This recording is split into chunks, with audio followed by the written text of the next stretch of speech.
So now that we're getting into the more benevolent, or at least more humanoid oozes, do you think this was all necessary? Would you have rather had more unique, monstrous oozes like red jellies and olive puddings and azure clumps?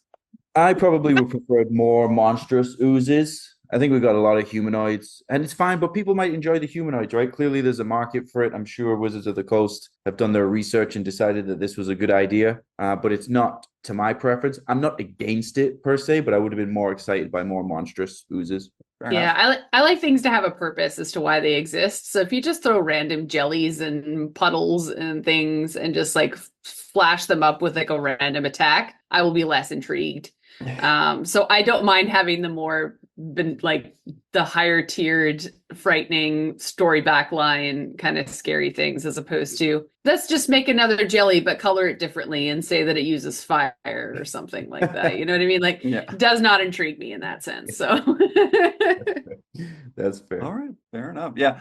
You know what? Honestly, I would have said I don't care, and because I don't really use oozes as it is, so I mean, it doesn't really matter to me.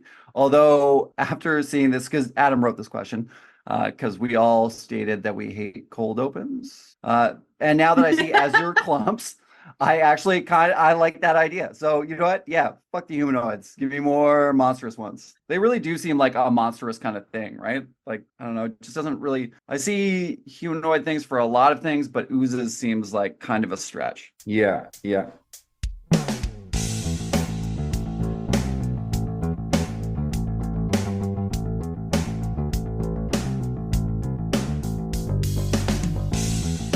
Welcome to the It's a Mimic podcast, where you never know what you're going to get.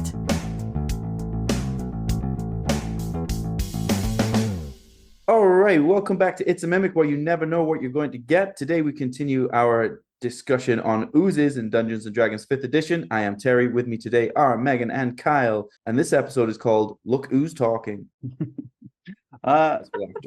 classic. In this episode of the It's a Mimic podcast, this panel of Dungeon Masters is going to explore some of the stranger oozes from around the Dungeons and Dragons multiverse. So before we get too far into it, I wanted to acknowledge one of the weirdest things from the Big B Presents Glory of the Giants. And of course, it's giants, so I have to talk about it. But it's called the Bag of Jelly. And so basically what this is it's a jelly that goes into a bag. Very simple, right?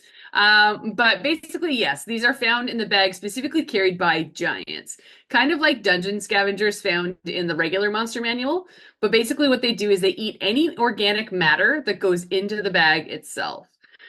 So giants will actually specifically keep bags clean as to avoid them as if they're pests. And others will actually put one in their bag to ward off and like have thieves be afraid of, rummaging around in their things. So that's kind of where they come from. But the stats around them is that they are basic CR1 medium ooze that is super slow. They only move for 10 feet and has a negative ability score modifiers across the board, except for in strength at +1 and con at +4. And that's for a very specific reason. But what makes them neat is the fact that for their attack, all they have is a multi-attack where they can attack twice with their pseudopod, which is a +3 to hit and causes 2d6 +1 acid damage. But if the creature happens to be a medium-sized or under, so pretty much most humanoid creatures on the Earth that is D&D, they are auto-grappled, and the DC is low. It's DC 11, but whoever is being grappled is rolling with disadvantage to get out of it. So not necessarily overly scary, but could be a lot of trouble if you're not careful, and could be a little fun like side thing that occurs if you come across and destroy or kill some kind of a giant or a troll or one of its like kin. You might find one of these rummaging through their stuff. So Yeah, screw they're you, definitely rogue. going to keep it. They're going to keep it. I have 3 players that would keep that as a pet. Oh, yeah. Sure. Do you want to see the picture of what a bag jelly looks like? Yeah, I do actually. Oh, focus. No, I see it. Stupid. There it is. Oh, yeah. No, I like it. Yeah. I like it. Strong nail game there, Megan. I always like a good nail game. Thank you. Me too. Okay, before we go any further, let's head into a short info break. We've previously covered quite a bit in our discussion on monsters in 5th edition. For all of those episodes and more, you can follow or subscribe on Spotify, Apple Podcasts, YouTube, and dozens of other podcast apps. If you would like to support us, you can donate through the website, check out our store, or join our Patreon and get access to other episodes and series. If you would like to pay for some ad space on It's a Mimic, or just send a shout out to a friend, please reach out to us through our email and website that are listed in the show notes below. Hey, this is Adam with a quick reminder to check out our Patreon if you haven't already. All patrons do get access to the Patreon-only Discord, but the real gem, of course, is the additional bonus episodes that you'll get. For Copper Wormling tier patrons, there are all of the Campaign Builder episodes, including all of Tier 2 and Tier 3 of play, and of course we're launching into Tier 4 pretty quickly. There's also 7 bonus episodes that Dan and I had recorded way back in the day that never got an official edit or release, and they're a part of this conversation as well. For Bronze Young patrons, there are not just the Legend Lore episodes that go into the backlog of 5th edition, but there are also some episodes about other tabletop role-playing games and the Legend Lore online series, which breaks down all of the D&D Beyond and online material for 5th edition that has been released by Wizards of the Coast. And then of course, you also get access to the Campaign Builder episodes. For Silver and Adult tier, you get access to all of that, but also bonus episodes that have been released as supplements to regular episodes or are just sidebar bonus rants. And the Homebrew series, where I sit down and talk about how I handle different aspects of 5th edition in unique and interesting ways at my own table. There's also the Gold Ancient tier, which gives you access to all of that stuff, as well as input on topics in some future episodes, as well as a quarterly special episode featuring at least one host dedicated to answering any specific questions that you have about D&D, so it's kind of like a personal mailbag. And then, of course, there's a Metallic Great Worm, which you guys hear all of the time, where there's a Zoom call with at least one host that's going to be recorded and released as a bonus episode every handful of months. So for those of you who haven't checked out the Patreon or you're not quite sure if it's for you, I hope this breakdown helps a little bit, and I look forward to chatting with you guys at the very least in the comments on the public forum. Anyway, let's get back to the episode. And we're back. Okay, so as always, we'll roll initiative. Each of us has a different creature, and we'll go in order. And we've done it before. Let's roll some dice. 16. 18. 18, Megan, you're going first, then I'll go. And Kyle can fix his microphone for the next... For the next few minutes, you can play with your microphone. Awesome. So I'm going to start us off and talk about the Inkling Mascot from Strixhaven. So this is a long walk to where this comes from and what exactly it is before I can get too far into the actual stat block. So I'm going to start with a little bit of Cole's notes around what Strixhaven is, just in case nobody knows what that book is about. Essentially, it is a wizard school. They have houses. It's Harry Potter. That's all you need to know. Each house represents a different source or type of magic or just different types of knowledge. It kind of helps guide your magical NPCs in a certain study of magic or education. They also, and again, as I mentioned, they have mascots. So just give you a quick breakdown. There is Lorehold, which is the study of history, which has the spirit statue mascot. Prismari, which is dedicated to the arts, and they have an elemental mascot. There's Quandrix, which is the study of mathematics and logic, and they have a fractal mascot, which I thought was pretty cool. Witherbloom, which is the College of Essence Studies, so they study matters of life and death. So they have a pest mascot. And then the one that I'm going to be talking about is the Silverquill, the College of Silverquill, which is the Masters of the Magical Word. So they do magic specifically through like writing things in the sky with like their magical wands or what have you. And that's kind of how they cast their magic and do that kind of stuff. And they have a mascot called the Inkling Mascot. So there's an ability that requires that you take the Strixhaven Initiative feat. But if you have that and reach level 4, you get the ability to summon one of those mascots to your aid. So, but within the school, historically, you will see them being summoned simply by professors or other folks or adults within the school that need help with their writing, their lessons, because basically they provide a source of endless ink when they exist. Stats wise, now we can get into that kind of stuff. They are a CR 1.25 tiny ooze that is considered neutral. Very simple creatures with an AC of 13. They can only walk up to 10 feet, but they can fly or quote unquote hover for 30 feet. Their highest stat is Dex at +3, and their lowest is at Wisdom at -2. And they get a +5 to Stealth specifically. So they are stealthy little ink blots that fly around, basically, is how you can picture them in your mind. And if you look up the art for them, they are literally just like squid ink pods is what they look like. They are adorable. They are quite cute. I will give it that. And I feel like if I was gonna have one of these like that I could summon, I would let it take shape of something. Like they're cute. Does feel very Megan. Yeah. I feel like. Right? Yeah. Some other neat things about it is that they are immune to psychic damage, as well as being blinded, charmed, deafened, exhausted, or knocked prone. So kind of similar to other oozes and things made of gelatinous materials, they are pretty squishy. It can understand any language that its creator knows, but it can't speak. So it can't talk back or have a conversation with you. But I feel like I could homebrew the fact that it would write things down, right? If that makes it. It's ink. I feel like it would write stuff, right?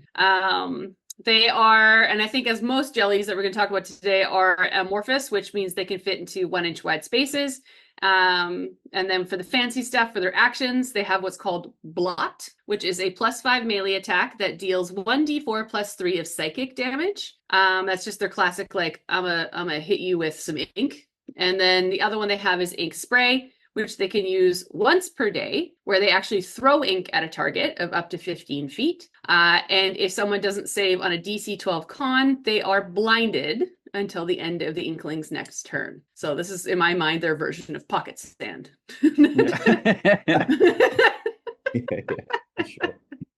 The last cute thing they have is they do get an extra bonus action in terms where they can take the hide action if it is dim light or darkness, and this is called shadow stealth. So I feel like they're meant to fly around the school and hide in dark places and then just exist in silence, and then are just utilized as little tools that you can have if you're in your wizarding school. Now, is there an argument here for that the blot attack should be poison damage, not psychic damage? I would have said the closest thing that would make sense to me would be poison. Yeah, I think the whole concept here is because of the school that they come from, the Silver Quill, is a lot of their spells and a lot of their abilities are like written word and psychic damage. Like think bards with their what is it called? Vicious mockery. Like vicious mockery and stuff like that. Like it's supposed to be more like intellectual and intelligible is the feeling I get from them. Yeah.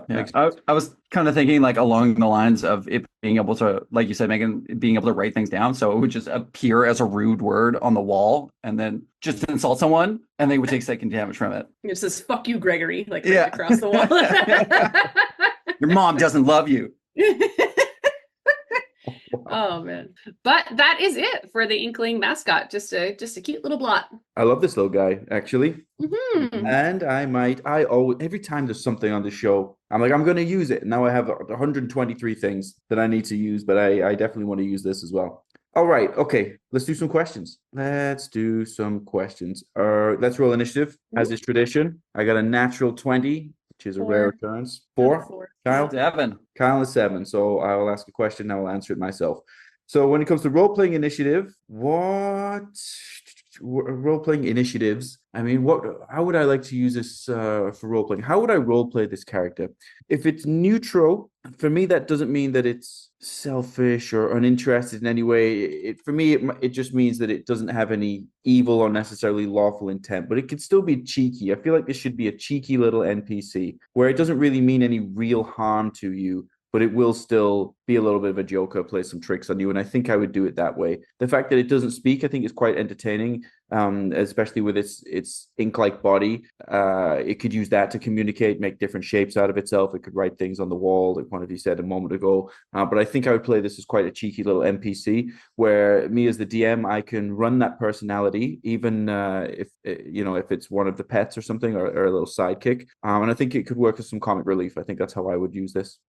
Yeah, I think you hit the nail on the head with it. I think it would be great if you like making random sounds. This could be super fun because that's just how it kind of communicates. And like, this is going to sound grosser than I mean it to, but like squelching sounds, like it would kind of like laugh, like someone flicking a puddle. Right. It would make that kind of sound. And then, it seems like a jokester. It seems like a prankster's best friend. Squelching noises. I love that.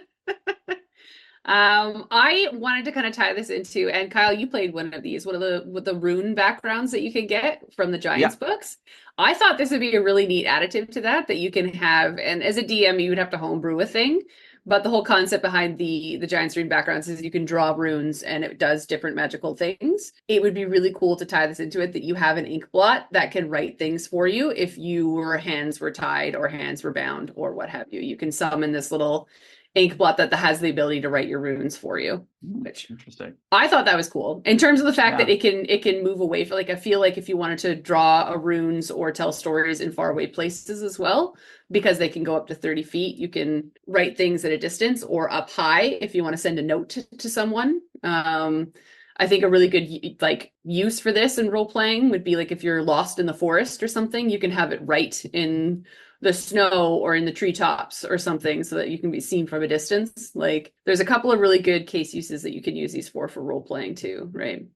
Yeah, it's kind of another familiar option. Yeah, like because if you remove yourself from Strixhaven, which is it's very specific to that setting, but if you want to remove it from that, I feel like just having this as a familiar would be a really cute thing. So yeah, especially like the scribes wizard, I feel like this would be perfect for it. Yeah, or even a bard where it like writes down your lyrical notes for you while you're singing, or like it scribes your music or something. Like that's really cute. I would use it with a bard. I like that. I mean, wizard makes sense; it fits as well. But a bard would be great to be, to write down the lyrics. Inspiration, because then the bard can just start riffing and then he can write it down. Okay.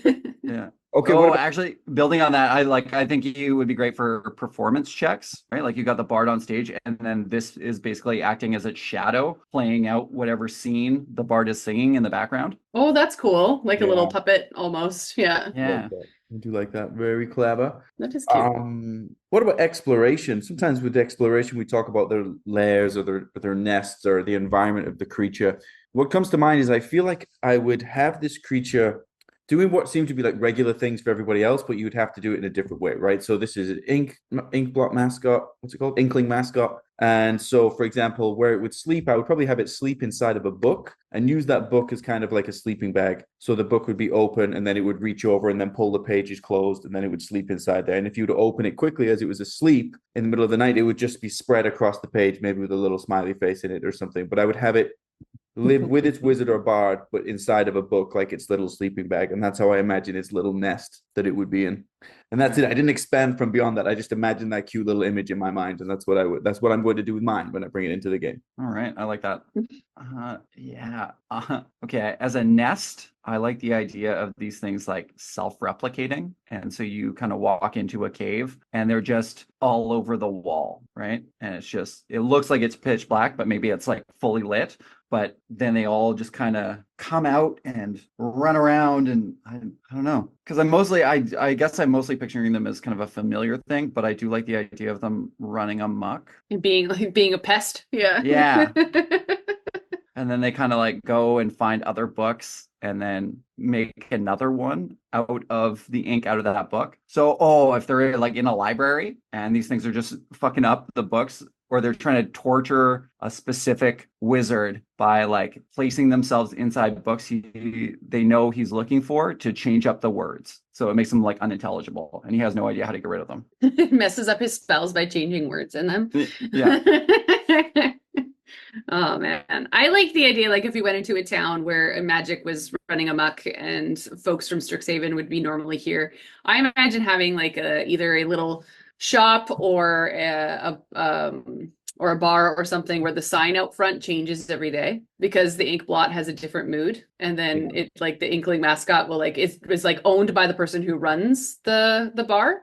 And that can be like an environmental interaction in terms of now you know that the person who owns this bar is a magical being because they have the Inkling mascot that changes its sign every day. Right. So like in the morning, you just walk past it in the morning and the DM is just like, okay, well, it's now called the walking pony instead of the prancing pony because the Inkling is in a bit of a mood today. Yeah. Right. And it can give you kind of like almost like an intuition of like what's going on in the town too, because you can do it for any kind of sign. Like I feel like you could do it for in front of the whatever cathedral or church that's in this town, or the city hall that has the list of notes of things that are going on in the city that day. You can almost tell the mood of the city based on what this ink blot is written. And to your point, it could be a pest that just wants to annoy people in the town, right? Yeah. I think that would be really cute. Could gauge the mood by the handwriting that it chooses to use as well. If it's Comic Sans, yeah. Yeah. That still exists. Why does that even exist? I don't understand. What's the use case for Comic Sans? Pissing people off. That's what it's for. Exactly. For Okay. happy notes, man. For happy notes. Okay. For combat, what about combat? I feel like this thing doesn't want to engage in combat. It wants to get away. And I think there's an excuse for that here with its ability as well. What's this little ability called? It's ink spray. It's going to use that to try and blind you to get away. And so I would do this as a reactive thing as well. I said earlier about hiding it inside of a book. And I think that's where one might find it as well. If you're investigating bookshelves, you have no idea that it's there, but you open it and you're instantly sprayed in the eyes with this little Inkling Mascot as you surprised it in its bed, and you're blinded. And you probably don't really know how it happened. It would have happened so quickly. Or if there's a family of them, Kyle was talking about multiples of them, that collectively they would use that ability, hoping that it's on one of those rolls you're going to fail that DC 12 con save and you'll be blinded. Then I think they'll try and escape. I think the fun is going to be that for whatever reason, make your own reason, DMs, you have to catch one. And so it'll be blinding you, or one of them will be blinding you and then hiding somewhere else in the library or wherever it is. And the puzzle is going to be try and catch it. Not really a combat, but that would be its combat defensive technique. Okay. Yeah, I like that. Yeah, I kind of picture a combat with it like Slimer from Ghostbusters. You know, it would just go right through you, leave you soaking in ink, and then just kind of like giggle as it keeps going on, right? I agree with you, Terry, that I don't picture it fighting unless it absolutely has to. It's just kind of, yeah. And I feel like I was trying to figure out why someone would want to fight one. And I feel like the only reason someone would fight one is if they wanted to catch it, right? Like they wanted to catch somebody else's like mascot, or it's one of the ones that's wandering around the school in the halls, not necessarily in the wild, and they want to catch somebody's. Like I imagine it being like a wizard rivalry of somebody wants someone to fail their exam, so they trap their Inkling mascot so it can't help them during their exam. Like I'm just thinking of one of those things. So the battle would be it like dodging and swifting away, and then again it has a bonus action where it can hide in like dim light spaces. So it feels like a comical battle to me if Like you were to actually try and fight one. When high schools and colleges steal the other school's mascot. Yeah. yeah. Yeah, that's how I feel. But I don't feel like I would ever fight one. I feel like I would feel too bad. They're too cute, you know? Like it just, anyways. I do like the idea of like a professional rivalry, like someone steals an Inkling mascot and then replaces it with their own to kind of like screw them up. Right. The Inkling mascot was bringing all of the talent, like the AI. I mean, their intelligence is low, but if they've got great calligraphy or they do all, it's the Inkling mascot that does all the great designs, and the rival person knows this. And if he can get the mascot, then his rival will be ruined because he won't have his Inkling mascot anymore. Yeah, like someone trying to steal Ratatouille. I've never seen it. That was a long walk, but I'll take it. Yeah. Well, Ratatouille, it's a rat that hides in a chef hat of this guy and makes him a great cook. So I'm imagining like someone, Well, yeah, trying to steal the Ratatouille. Same principle. I get it. Okay, beautiful. I think that's it for Megan, unless you have anything else burning that you want to get off your chest for Inkling mascots. Nope, that's it. They're cute. Don't kill them. Don't kill them. Well, good luck trying, actually. I feel like you won't be able to, but you could try.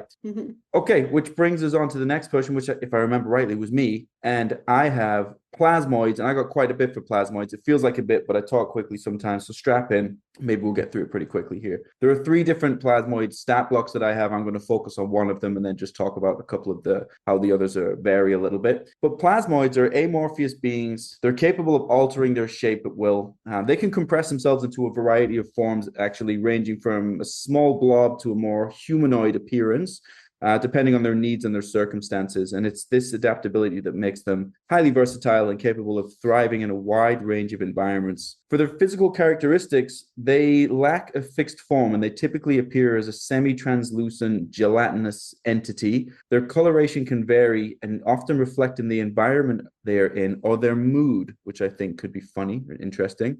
When they choose to take on a humanoid form, they typically form rudimentary limbs and facial features, which can seem unsettling, fluid, and inconsistent. For their physiology, their bodies are highly flexible and resilient, and they are capable of withstanding significant physical trauma. They do not have traditional internal organs, and their vital functions are distributed throughout their entire form. Sometimes, because D&D, we don't have real scientific answers, it definitely feels like we're making it up a little bit. And with Plasmoids, this is it. It's we don't know what they do. It's just they figure it out somehow. When society and culture related things for languages, Plasmoids communicate through a combination of telepathy and a unique fluid form of speech that involves modulating the vibrations within their bodies. This language is difficult for other races to learn, but allows for precise and nuanced communication among Plasmoids. For their abilities and their traits, I talked about amorphous forms, so Plasmoids can reshape their bodies to squeeze through a tight space or to mold themselves into various shapes. And they're very resilient due to their lack of vital organs. Plasmoids are highly resistant to physical damage, and they can regenerate from injuries that would normally be fatal to other beings. And as I jump into the stat blocks here, I'm going to focus on the Plasmoid Warrior first, and then I'll touch on a couple of points of the other ones. Plasmoid Warrior, medium-sized creature, any alignment, armor class 16, it has natural armor, and will typically come with a shield for the Plasmoid Warrior. Standard hit points are 71, or it's 11d8 plus 22, and then a standard walking speed of 30 feet. We're looking at strength as their highest stat, 16, and then pretty high for dexterity and constitution, and then wisdom, charisma, intelligence, all middle of the road, about the same as a regular human. Skills, athletics, and stealth. Their damage resistances are acid and poison, makes sense. They do have dark vision for 60 feet. Their language is known or common. Okay, sure, they speak common, these Plasmoids. Challenge rating of 3. So I mentioned that they're amorphous. They can also hold their breath. The Plasmoid can hold its breath for up to 1 hour. The Plasmoid Warrior has a multi-attack, so the Plasmoid would make 3 pseudopod attacks, and it can replace one of these attacks with a spear or a pistol attack if you're using pistols in this game. Pseudopod, melee weapon attack, it's a +5 to hit, and we're looking at a 1d6 plus 3 bludgeoning damage. If you're using a spear with them, they can do a spear attack +5 to hit as well, and then 1d6 plus 3 piercing damage, or 1d8 if you're using the spear with both hands. And then if you're using pistols, it's a ranged attack, it's a +4 to hit, we'll do 1d10 plus 2. That's the Plasmoid Warrior. Now, there are a couple of other variants here. There's also a Plasmoid Explorer, much weaker, only armor class 11 for this, only 16 hit points, and then everything is lower, their strength, their dexterity, their constitution. Intelligence is the same, charisma is the same, but they have a higher amount of wisdom. I guess that makes sense with the Explorer thing, better understanding of the world, I suppose. And then the abilities are slightly different. Their attacks, they use a javelin, but everything else is pretty much the same. But there's also a Plasmoid Boss. Plasmoid Boss is a large ooze, again, any alignment, armor class of 11, because they don't carry a shield. Their standard hit points are 82, or 11d10 plus 22, and everything is beefed up a little bit. Higher strength at 18, dex is 12, constitution and intelligence pretty high as well, wisdom of 13, and the charisma is pretty good too at 15. They'll get saving throws though, constitution and wisdom. They also have some pretty good skills, deception, intimidation, and persuasion, and their damage resistances are the same, or acid or poison. But the big thing that's different for this one is they have uncanny dodge, where the Plasmoid halves the damage that it takes from an attack that hits it, and the Plasmoid must be able to see the attacker to do this. I'm going to pause right now because my thick Rottweiler is growling behind me and I need to calm her down for a second. It really doesn't like Plasmoids. Somebody dared walk past her home, and so that's what happened. That's fair. It looked like you gave it a stern talking to. All right, let's roll these dice and let's do it. I got 11. 7. 7. 12. 12? Okay, Nice. Kyle, you're going first. From what I said to you there, when you think role-playing, and to give you little points of inspiration, this can be anything to do with a quest or a plot hook, rumors that you might hear, or if you have role-playing tips for how you would do this, what do you think when it comes to these Plasmoids I talked about? Well, first of all, I don't really care for them. They feel really bland and not very well built out. If anything, for roleplay, I think I would play them like almost like they don't really understand social cues.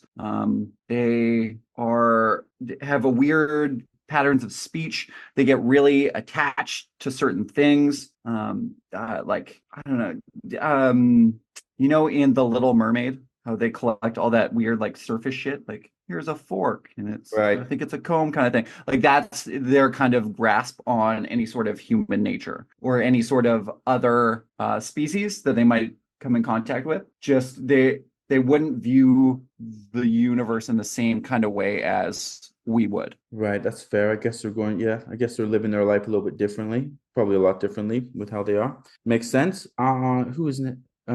Who's next? Me? Yeah, I'm thinking about would I do it the way you're saying, and I understand why you're saying it, or would I adjust it a bit? Because their intelligence is the same as ours. It's a 10. So they're average intelligence, but their wisdom is noticeably higher. So their understanding of the world around them is higher. But that can just maybe, well, or are they just trying to, but if they're not in their home environment, is that going to translate the same? Maybe. So maybe. How do these things form? How do they form? Yeah, like where do they come from? It's I mean, if they not start written off- in the book. It's what? It's not written in the book. Not written in the. We don't even know how they form, Kyle. Okay. Okay. All this other stuff, but we're not sure. Because I'm thinking like of an amoeba that just kind of evolves. Like it gets a spark of intelligence and then Yeah, so it's one of those things where I don't know if they know where the first one came from, but they do reproduce in terms of two of them will mash together into one, and then they separate and one of them becomes two. So I almost think of them like cells and so on and so forth, just splitting off, right? Yeah. So So- do they have a male and a female or not? Or is it just two of Nope. them? Two of And them it go does together? say that at random it will choose which one splits. So Man, and then the other one. rock, paper, scissors to see. yeah, pretty Interesting. much. So I think that would be like a role-playing thing that I would play on, is the fact that it doesn't understand gender norms. Like I think that would be hilarious in terms of just like, what do you mean? Like why do your physicalities look so different but you're the same species? Like this makes no sense to me. Like I think that would be something that I would role play, that one of them is super interested in learning. Like,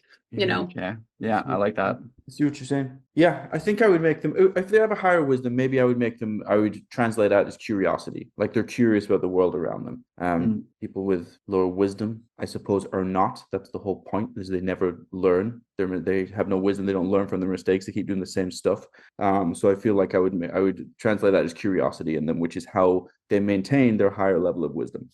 Megan, what do you think? That was my think in terms of Okay, sorry. I feel Yeah. And it was good. You're absolutely right. Kyle, How exploration, dare you? thinking environmental interactions, clues that there might be one around. If you're thinking anything to do with layers or nests, what do you think for plasmoids? For exploration, I mean, I guess this doesn't quite answer the question, but I imagine them really wanting to just touch everything, because I feel like that's how they kind of explore the world. I do like your idea about them being very curious and just, where would they be though, right? Like, would they be in the bottom of a cave? Would they be completely separated from everything else? I don't know. I'm gonna think on it for a bit. Okay. Clues that one might be close to you. I mean, there's like on the nose stuff you can do. You just make things a little bit slimier and stuff. If we're going for curiosity, it might be that things are moving around. But details on layers, nests, and loot. Okay, so if I lean into this curiosity thing, and then I just steal Kyle's idea from earlier, which he stole from Disney, from The Little Mermaid. Yes, maybe there would be collecting things. I don't think that they don't understand what it is. I think that they're fascinated by what it is, but not that they're not sure what to do with it. I think they're intelligent enough that they'll be able to figure it out, but that they're just fascinated by it, and so they'll collect it. But the reasons that they're collecting things may be different to the reasons that we will collect things. We as humans like shiny, rare things that might not interest them at all. They might go for mundane things, but they just like the shape of it. And so they think the shape of it is very decorative, and really it's just a funny looking mop or something that they use in place of where we would use a standing lamp or something. They prefer the mop shape instead. So I would do something like that. I would have their layers in that way. That's cool. Okay, yeah, I like that. Yeah.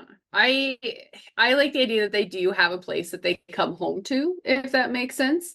Like I feel like I like the idea that they are curious and they leave the home and leave the nest to go and explore the worlds, or people build armies out of these. I'm sure there's a cult somewhere that would use these in an army, you know, like somewhere in this booze menagerie.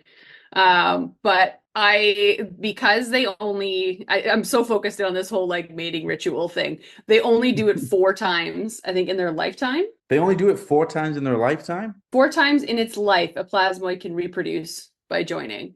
So they don't do it out of like pleasure or enjoyment. It is of obligation and requirement, I almost think.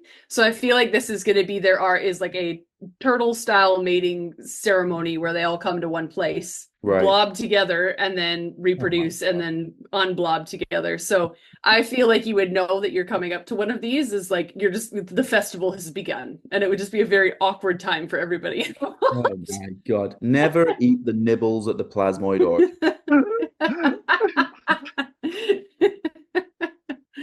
That's an awesome idea. I love that. Or just your party comes across just this parade of plasmoids that are all traveling in the same direction. And no matter what route they take, they all notice these plasmoids coming from everywhere to kind of join together. Or you like run in. So go ahead. I'm going to set up a situation just for my own enjoyment where I'm going to have an item that polymorphs one of the players into a plasmoid just so I can make another plasmoid choose to mate with them and put them through that experience as they're polymorphed, or even if it's like a hat of disguise, it only turns them into a plasmoid or something. And I know who I'm going to do it to. And to be a fly on the wall for that. Oh my goodness. It would be like if you wanted to, you meet a plasmoid as a group every once in a blue moon. In terms of like over a week span, you maybe run into a couple extra more for some reason, and everyone's headed south. And you're like, where are we all going? Like Oh my God. Oh man. Okay, Kyle, what about combat? Talk to me about tactics. How do they hunt? What happens if it dies? I'm still thinking about a plasmorgy. Okay. Sorry. How do they hunt? I mean, I'm kind of surprised they don't have any stealth, right? They can basically take whatever form they want. I would imagine they can hide very well. So I think they would be ambush predators. Yeah, I think you could do it just using a different mechanic, and that they're amorphous, so they can squeeze through those small gaps. Yeah. So The warrior technically has stealth. So the Yeah. warrior has an added +4 to stealth and athletics. The explorer has the survival and the perception, and then the boss has the con and the wisdom. Okay. Yeah. There So you go. technically, yeah. Seems like a strange kind of build. I don't know. And then the plasmoid boss also has, it's talking about it's in a crime syndicate. Like these things don't really seem crime centric. I think we're all falling on victim to the fact that Boo's Menagerie book was not well thought out. And we have had this conversation many, many times. But I do like the fact that you do get 3 different builds in terms of you could use them for different reasons and different things. But I Right. don't necessarily think that it needs to be a warrior or an explorer or a boss. I would just use that build based on what I needed in my campaign. Yeah. True. It has any alignment, so you can do what you want with it, basically. But to Kyle's point earlier, they're just a bit bland. It's like, here's a jelly that's kind of like a person, but it's not really. So do what you want. It's all right. Okay. Yeah. fine. Here, we'll give you all of the bases, and we won't cover any one particular very well. Yeah. I mean, can the warrior hold? It's gonna hold its breath, right? All of them can. It's gonna Yeah. hold its breath. So I mean, even that means they can hunt and they can fight underwater and on the ground. I don't like the underwater. That's like jacking off in a bathtub. Like nobody's into. That's just, we don't need that. But You see a milky substance come towards you. Wasn't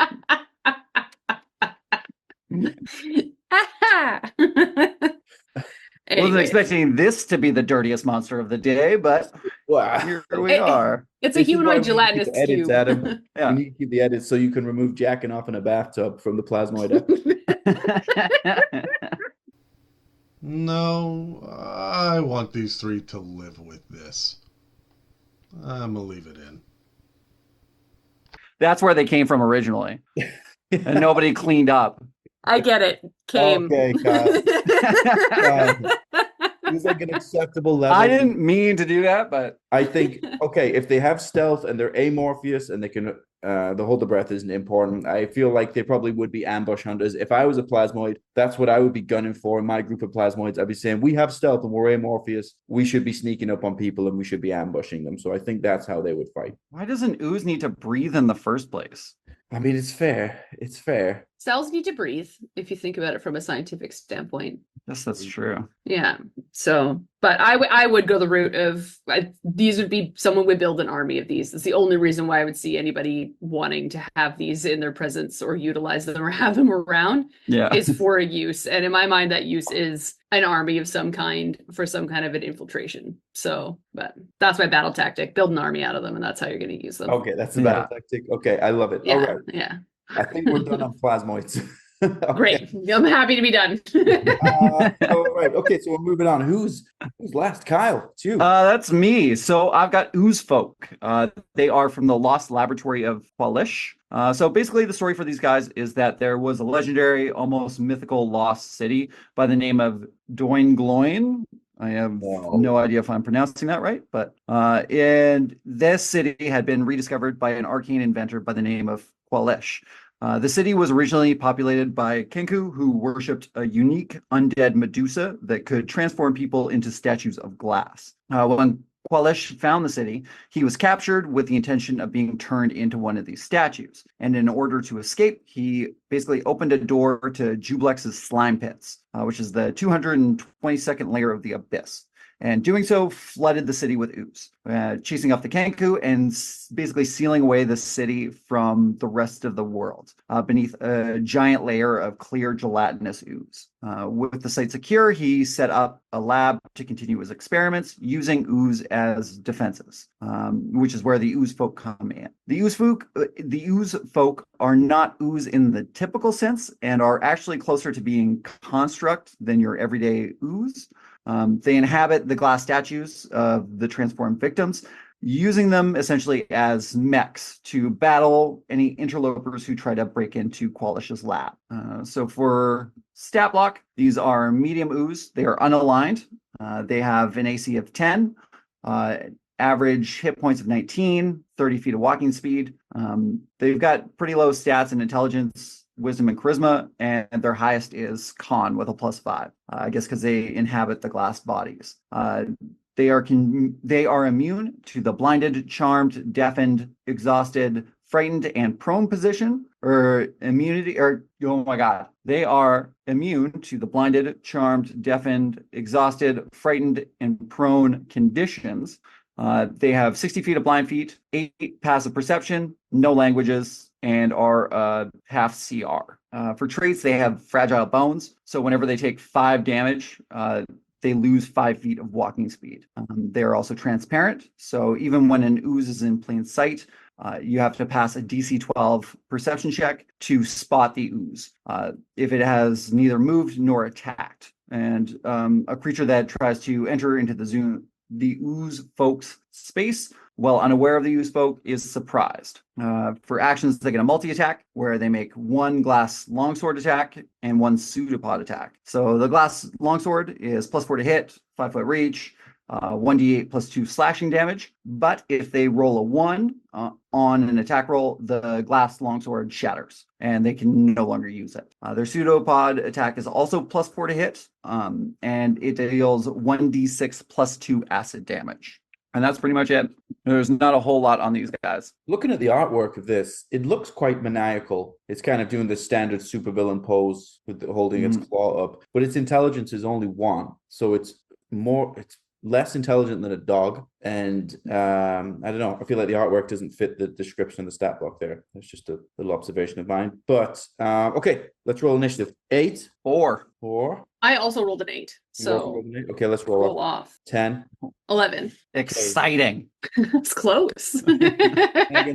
Role playing. You see these Ooze-Folk. You've heard the stats. What do you think when it comes to how do we role play this guy? I feel like you can use a lot of like grossness from them in terms of like, I feel I would talk about the sounds and the grossness of them in terms of, I feel they would have a smell. I feel like they would make squelching sounds. I feel like they would be I know they don't look that monstrous, but I guess because I've been on so many undead episodes, the way they're described makes me think that they're rotting and decaying, and like that's where my brain automatically goes.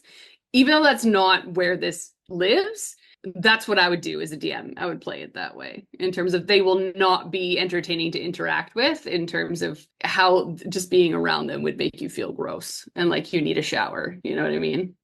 You know, you're talking about smell there. That's often overlooked. The smell. Mm-hmm. If you've been interacting with this thing, if you've been in a combat with it, you should stink, and that stink is going to stay on you. And everywhere you go, and really everywhere you go, until you tell the DM you come up with a way to clean yourself somehow, or if you're staying in a tavern or something, we'll forgive you overnight. But it should affect your interactions with everybody else. I feel like afterwards you should stink after this. Yeah, and it has a lot of similar mechanics as like a gelatinous cube does. in terms of that it's transparent. You can't really see it until you like walk through it, touch it, or make a perception check, right? So once you see it, you can't unsee it, I think is the fear factor I would use. Yeah, I would have to agree with you.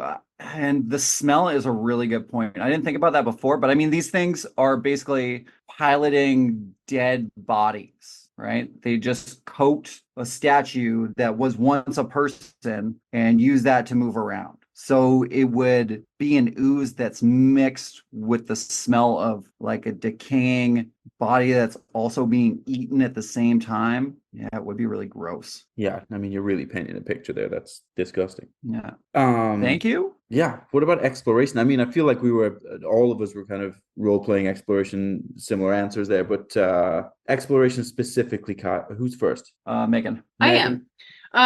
So I would feel like if you're hunting one of these or trying to figure out where it is so that you can have a clue so that you don't run into it by accident, there will be signs in terms of like, I feel there's bones that it leaves behind. Cause like, I like the imagery behind the fact that it has fragile bones that every time you hit it, it loses speed because its bones are fragile. It's losing bones. You know what I mean? So like, you're going to find them. If you want to track one, you'll see a trail of filaments or like small bones and stuff like that. You can follow that. You might run into one. If you see that it suddenly stops at the end of the hallway, it might mean that that's where it's standing, you know? Right. So, or if it runs away and disappears and like and hides, you could probably find it by picking up a trail of bones or slime trails, you know, like thinking slugs. So, oh yeah, you're welcome. I do a lot of undead episodes, so yeah, that's right. I tell you something as well. Like the slugs in Canada are way bigger than the slugs in the UK. I feel like I don't know the slugs. Like I remember them from when I was a kid. It was like the size of your thumb or something, and here they're the size of a big dick. To be honest, if you stepped on one, you would slip. Like it's it's a hazard. Yeah, I'm not into like those big ass banana slugs. They're like the size of your fist. Oh yeah, they're gross, those things. But for this thing, okay, exploration, easy one. We touched on it. Is it's got to stink, right? And I think that smell is gonna carry. I love the breaking the bones off idea as well. The slime trails, but also they're not very intelligent, and so what does that mean? It means it won't be careful with its environment because it's not going to understand. So it's not like a place that should be well maintained will not be well maintained if one of these has been in it, is what I would think. But details on lairs, nests, loot, nothing. Basically, whatever was on the body that it coated. And then its lair and its nest will not have any type of order to it. It's going to be pretty disgusting all around. I just think a gross environment is that's the clue that something like this is around. Yeah.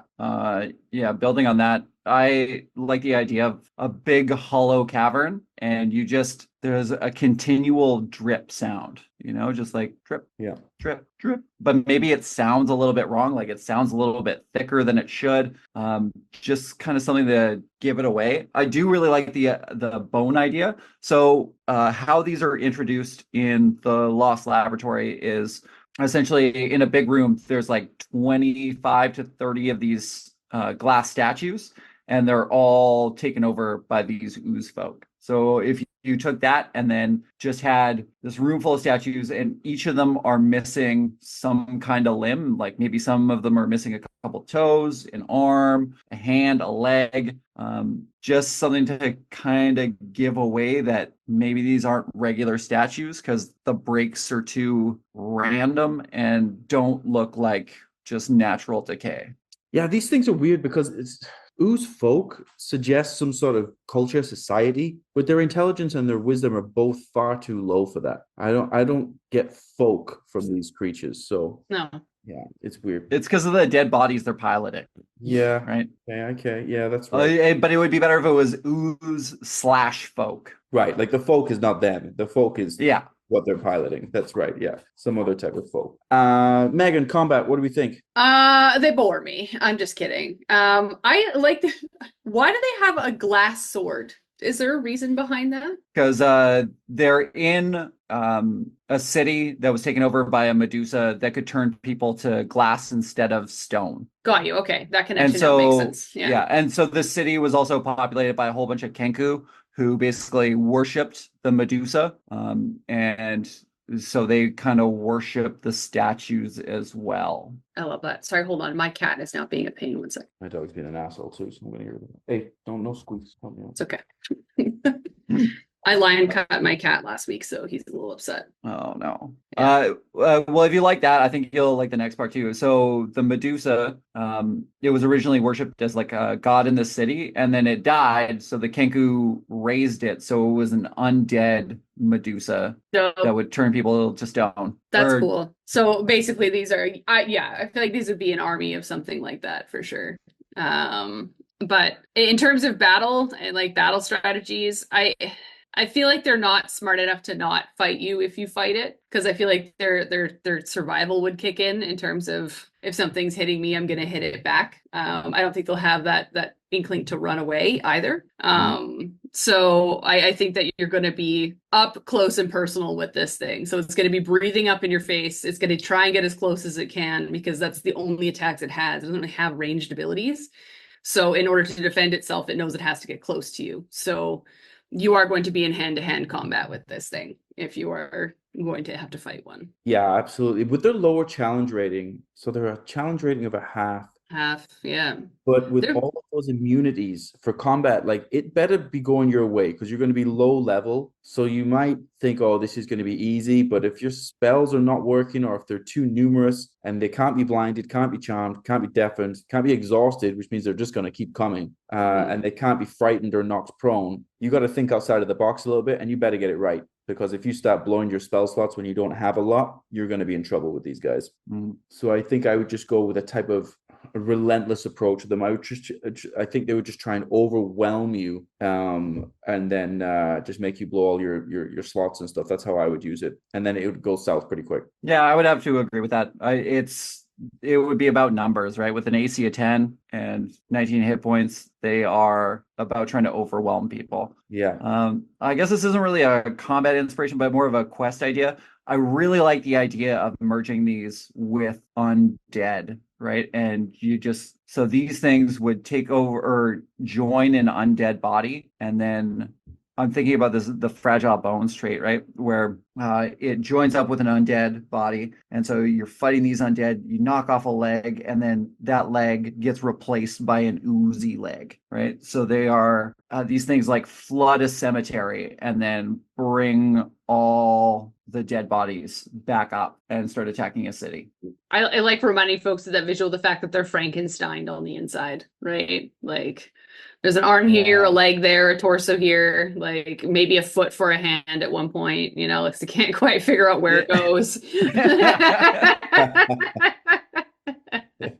Oh my god, I love it. Okay, Yeah. perfect. Any final thoughts on the Ooze-Folk? They're on now. No. Feel like there's been less enjoyment for the Oozes this time around. These have not been my Oozes. I saved that sentiment for right at the very end. Yeah, we're scraping the bottom of the barrel with these oozes. But now you've listened to the entire episode, we can share that opinion. Before we go any further, let's jump into our final info break.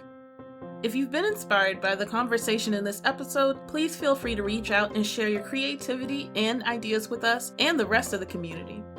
You can reach us on Facebook and Instagram or on our subreddit r/itsAmimic. Also, if you're feeling particularly generous, please follow and subscribe and leave us positive reviews, likes, and comments. Engagements like that help us pop up on search engines and keep this show running. All right, so let's get into it then, guys. Do we like these oozes or not? I feel like I was underwhelmed with these. Quite underwhelmed, yeah. I've enjoyed the Oozes conversations that I've had so far, and these guys are just a bit boring for me. It just wasn't enough. I'm not excited by these at all. The last one, fine. That was more interesting. The Plasmoids sucked. So no, I don't like them. Yeah, I feel like oozes is not a thing that you need to expand. I feel like we had the ones that we got. We didn't need anything more. Why are you trying to overcomplicate it? Some guy on the internet could have made this. I don't know why we're spending player money on it. I think that it's How dare you put this in a book that I paid for? Yeah. And learn how to play. How dare you? Your reputation's in the gutter, and this is what you bring out? Especially especially because I have feelings about like Boo's book and all that kind of stuff, where it's just not stuff that doesn't really interest me.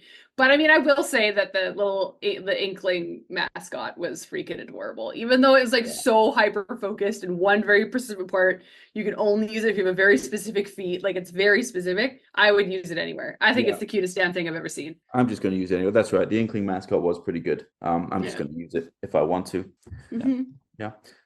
I like the Inkling mascot, but I mean, all it is a flavor of something that's already been done. You know, like it's a root beer to a Coke, right? It's a familiar, it's retread territory. I do like it, don't get me wrong, but it's not, I don't know, groundbreaking. The Plasmoids, super meh. I mean, good for them for their orgies, but But they don't even enjoy them. That's true. That's the thing. It's like, what's the Anyway. point? Yeah, it's like a responsibility. That's so tiresome. Yeah. Those are the kind of people that only go to the orgy for the buffet. Don't okay. Plasmoid orgy or not, don't be eating the nibbles at an orgy. Like, what are you? Full stop. Also, why are you putting food out? Like, what the hell is wrong with you? It takes a lot of energy out of you at an orgy. Yeah, at least have a table of Gatorade. You know what I mean? Yeah. So Maybe some protein shakes. each Plasmoid is a different color of the different Gatorade that they drank. Yeah. I hate myself sometimes too. It's okay. All right, Kyle, get us out of here. Anyway, that's all for this part of our conversation on Oozes in Dungeons & Dragons 5th edition. Please take a second to engage with a like, follow, comment, and review to help push our engagement. And don't forget to subscribe to find future inspirations for your campaigns. If you'd like to support us, we have a store with some merch and a donate button on our website, itsamimic.com, as well as a Patreon. This episode and others can also be found on Spotify, Apple Podcasts, YouTube, and most other podcast apps. Thanks for listening to It's a Mimic, where you never know what you're going to get. This has been an It's a Mimic production. Please check the show notes for this episode to see links, time codes, and credits. And don't forget to reach out and share your own inspirations.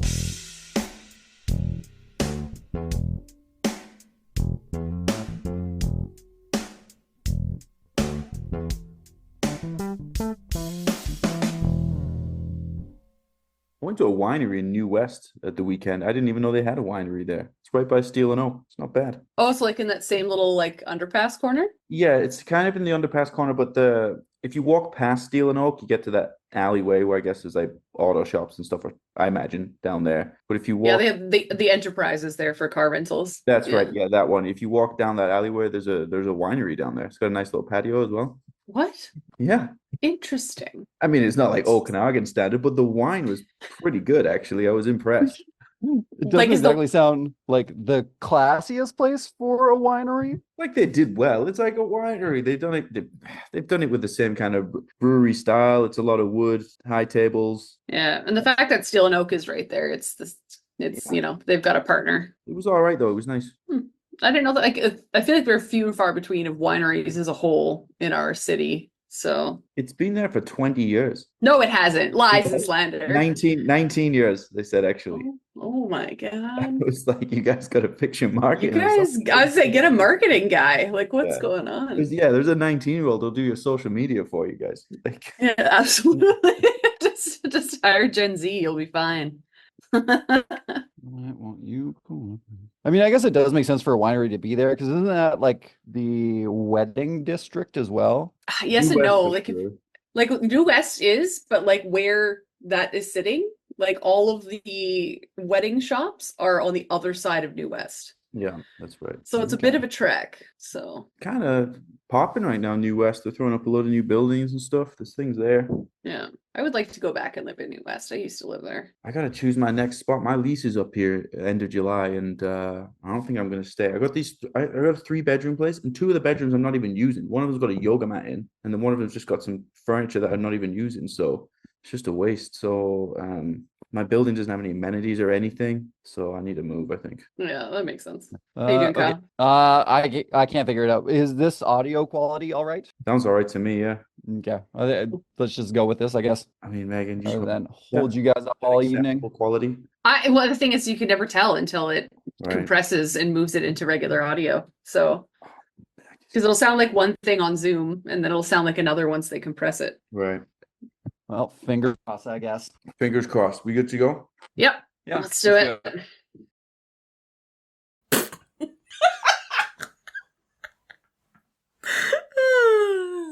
That's so ugly.